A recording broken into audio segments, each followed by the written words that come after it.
صباح الخير.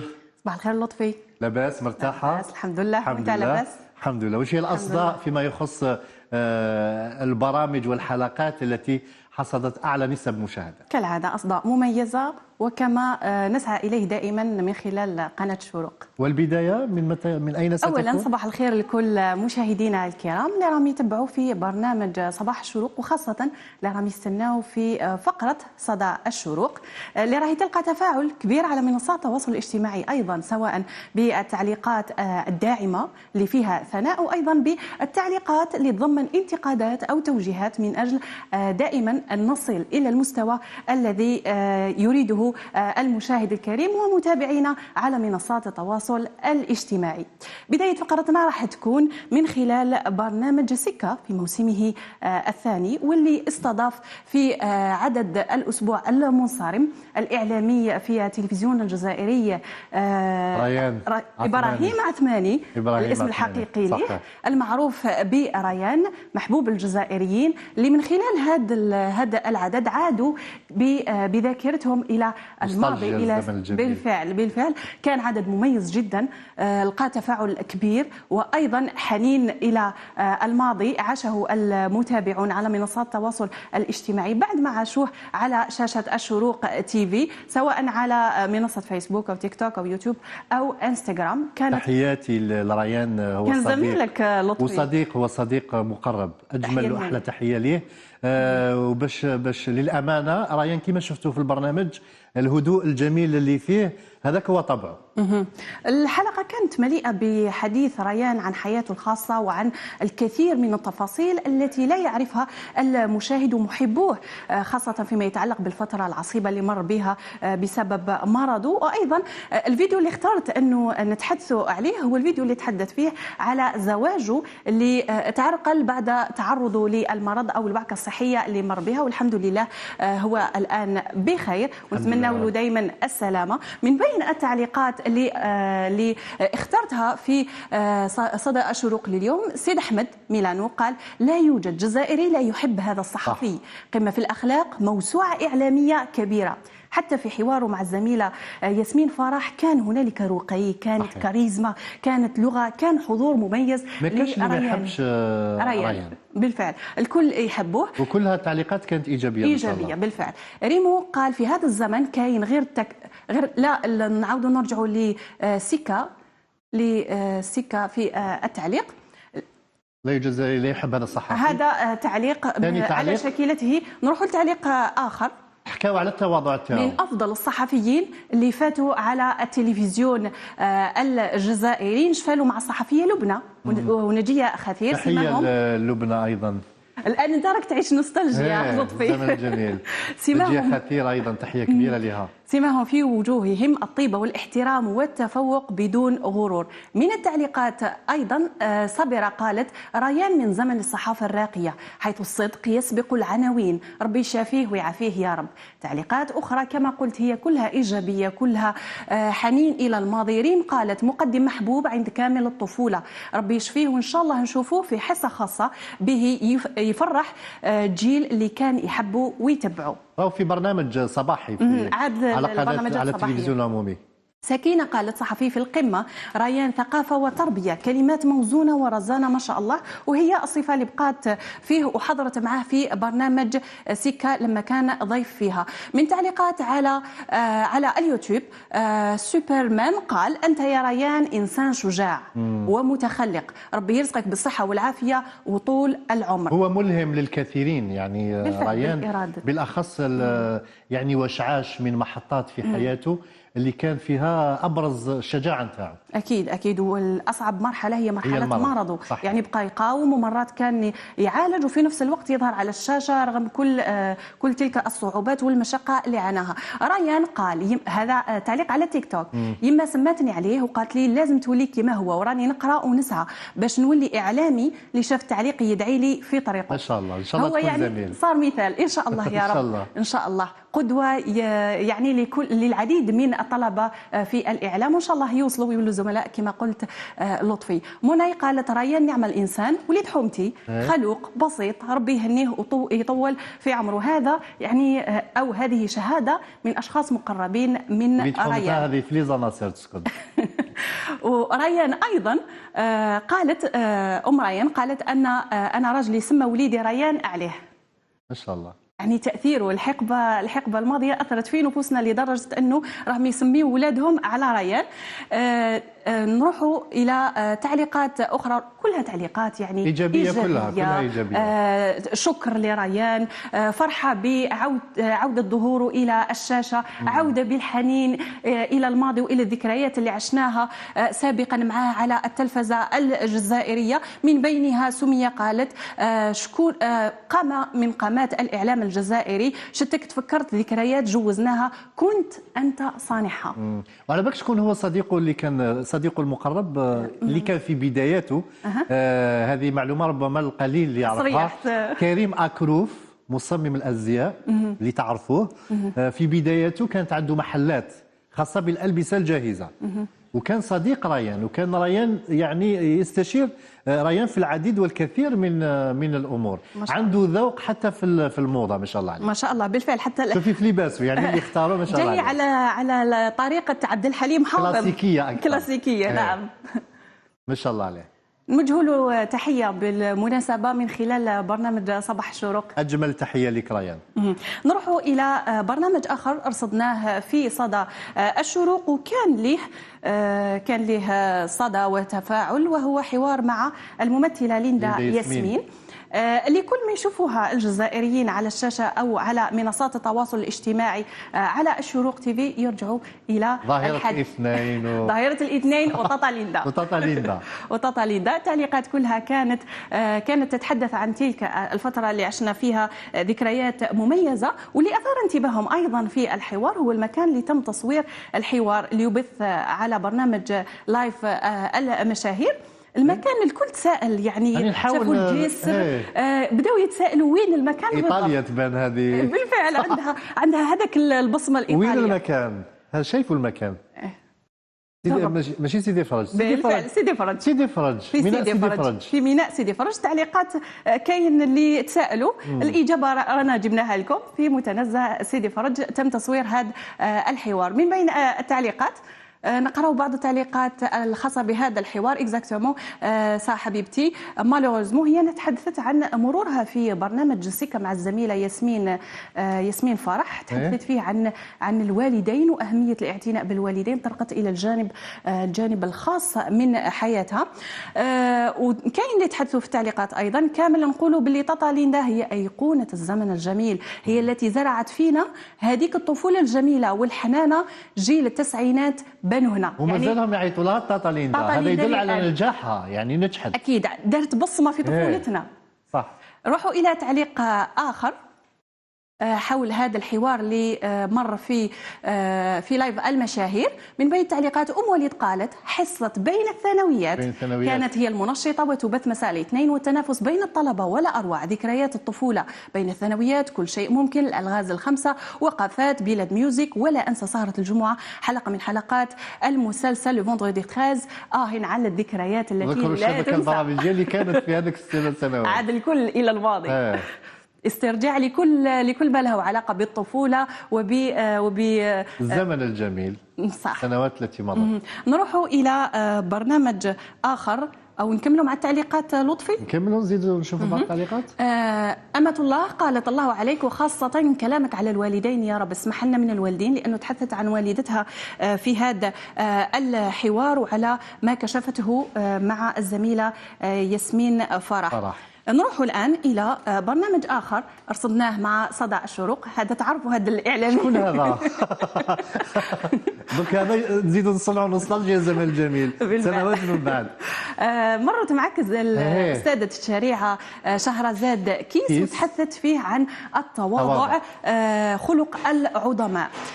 هذا المقطع تحدثت فيه أيضا على ضرورة أنه الشخص لازم يتحلى بالتواضع في تعاملاته وفي حديثه، وأيضا من حيث شخصيته يكون طبع فيه في حياته. بالفعل. لكن في المقابل هي قالت انه التواضع لازم ما يخليش الانسان يوصل لمرحله انه يحس بالذل، انه يقلل من قيمته. الفيديو او ما قالته استاذه الشريعه كان له صدى على منصات التواصل الاجتماعي بطبيعه الحال، وكان من بين التعليقات اللي تفاعلت مع هذا المقطع الأم الجزائرية قالت: الإنسان المتواضع يرفعه الله. تعليق آخر زينب قالت: هو المتواضع مليح بصح العباد ما يحبوش اللي متواضع، لأنه كاين اللي يتجرأ أنه يتمادى معاك لما يشوفك متواضع يحسوا ضعف. من بين تعليقات ايضا ام هاني قالت: كاين ناس ما شاء الله متربيين على هذه السيره النبيله نتاع التواضع، وكاين اشخاص ما يشوفوا شويه نتاع ضوء يولوا يشوفوا رواحهم ما كاش اللي رايح يوصل لهم. يعني هنا عكس التواضع واللي هو الغرور والتكبر كما قلت لطفي. تعليق آخر أم أولادي قالت: كلامك صحيح بارك الله فيك، لكن يا أستاذة الوقت اللي رانا فيه العباد قليل وين يعرفوا قيمة إنسان متواضع، عادوا يستغلوا التواضع نتاع الإنسان، وهذا واش طرقت ليه الأستاذة شهرزاد كيس في البرنامج. تعليق آخر جليلة قالت: هذا ما حدث لي فعلا، يا ريت سمعت هذا الكلام بكري. يعني كاين ناس عاشوا كانوا ضحية تواضعهم، لأنه الناس ما فهموش هذاك التواضع على أنه تواضع وعلى أنه مش تكبر، وداسوا ضعف وعكسوا عليهم. بالفعل. من التعليقات أيضا: الإفراط في التواضع يجلب المذلة. نروح إلى برنامج عشت وشفت مع الزميل يوسف نكاح اللي هو من البرامج الاجتماعية الناجحة جدا في الشبكة البرامجية لقناة الشروق تي في، سواء على الشاشة أو على منصات التواصل الاجتماعي. اللي استضاف فيه شاب عشريني واللي هو معز يفتح دفتر الأسرار، اللي تحدث فيه عن والدته رحمة الله عليها، عندها حوالي عام ونصف ملي توفات. كان يتحدث على تضحيات الوالدة تاعو اللي كانت منظفة وضحات بزاف من أجل تربيتهم، وكما قال هو كانت تنحيها من فمهم باش توكلهم وتكبرهم. جاي يتحدث وكأنه يكرم أمه من خلال هذا الحضور ومن خلال ما كشفوه، ويكون عبرة لباقي الأبناء ولباقي الأشخاص اللي يشاهدوه، حتى ما يخلوش الوقت يفوتهم قبل أنه يحقوا واش راهم حابين، سواء من تعبير للحب عن أوليائهم أو كسب رضاهم أو معاملتهم بما يستحقونه. أقول التعليقات كانت جد مميزة، حساسة جدا، فيها الكثير من المشاعر. نقرأ البعض منها. رياض قال: اللي ما عندوش ما يحس واش راهو يحس هو. هذا تعليق على الانستغرام. تعليق آخر حمزة قال: الله يرحمها ويغفر لها ويسكنها فسيح جناته وربي يصبرك ويعوضك يا رب العالمين. تعليقات أخرى. ندو قالت: نورمال فقر يولد ولد الرجال. هنا تحدثت على نقطة قالها معز، وهي أنه أنهم كانوا يعيشوا فقر مدقع، وكانت أمه تضحي لدرجة أنه راح تعمل كمنظفة. وهنا حبوا يوجهوا له رسالة أنه الفقر مش عيب، وأنه لازم هو يكون نفسه ويكون حافز ليه باش يكمل في حياته.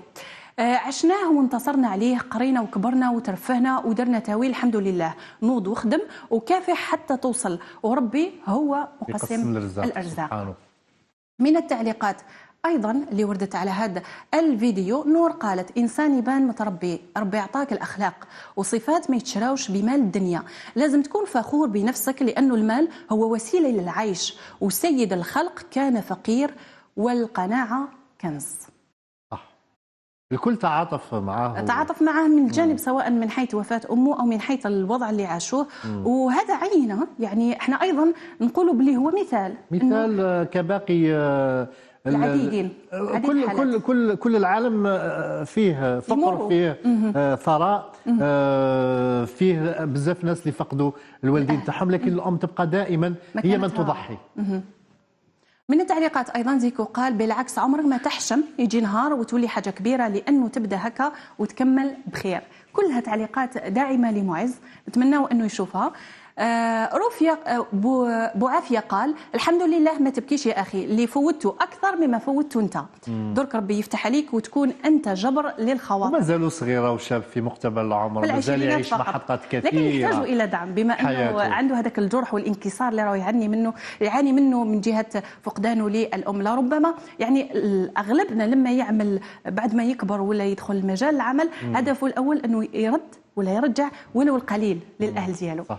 ان شاء الله ربي يقدر معز. من التعليقات ايضا: خويا انت راجل وفحل، ربي يفرج عليك. كاين تعليق دوك نقراوه، تعليق اخر وهو تعليق ل ابو دحل: من اجمل التربيه التي رايتها، ما تحشمش من عمل الاب والام بل افتخر. تعليق اخر نروحوا ليه: ما تبكيش وليدي، امك شريفه وخدمتها شريفه وجابت راجل، الله يوفقك ويفتحها عليك يا رب. نشوفوا تعليق اخر: شفتوا الام المسكينه شحال تضحي على جال ولادها، يغيب مسكين. يقول لك يتيم الام صعيبه ماشي حاجه سهله، وهي صح. نفس النقطه اللي قلتها لطفي. تعليق اخر ان امكن نخلصوا التعليقات. نروحوا نبقاو مع البرامج الاجتماعيه للشروق، وهذا المره نروحوا الى برنامج وافعلوا الخير اللي تحاول من خلاله الشروق انها تنقل دائما صوت الجزائريين من مختلف ولايات الوطن وتقدم لهم يد المساعده لما يحتاجوها. في هذا العدد برنامج افعلوا الخير نقل صوت عائله عبد اللطيف كركود من خنشله اللي عنده 6 اطفال ويعانيوا من فقر مدقع لدرجة أنه بعض الأولاد توقفوا عن الدراسة. وجهوا من خلال برنامج وافعلوا الخير نداء من أجل تقديم المساعدة لهم، وإحنا بدورنا من برنامج صدى الشروق نوجهوا نداء من أجل تقديم المساعدة لهم من قبل المحسنين والإحسان، من المحسنين وأيضا الجمعيات المختلفة عبر الوطن. نروح إلى برنامج آخر كان له صدى عبر منصات الشروق تي في، وهي برامج المباشرة التي تبث على منصات التواصل الاجتماعي ايضا على الفيسبوك. اهل الذكر على الفيسبوك نحرص على بث بعض البرامج لايف، يعني تكون مباشره ويكون فيها تفاعل آني صح. مع هذاك اللايف. مثلا برنامج فاسالوا اهل الذكر مع الزميل رضوان حسين يكون تفاعل ويطرح المتابعون الاسئله مباشره على الشيخ وهو يقوم بالاجابه عليه، تقديم سواء مواعظ او فتاوى للمتابعين. ويبث كل جمعة هذا البرنامج ويلقاوه دائما على منصات الفيسبوك. من البرامج أيضا اللي كان لها صدى ورصدناها عبر صدى الشروق ألو شاف البرنامج الأنجح من حيث مع سمية سماش، من حيث أنه لايف أو مباشر عبر قناة الشروق. هذا البرنامج يوصل لطفي في البث المباشر إلى 4000 متابع مباشر.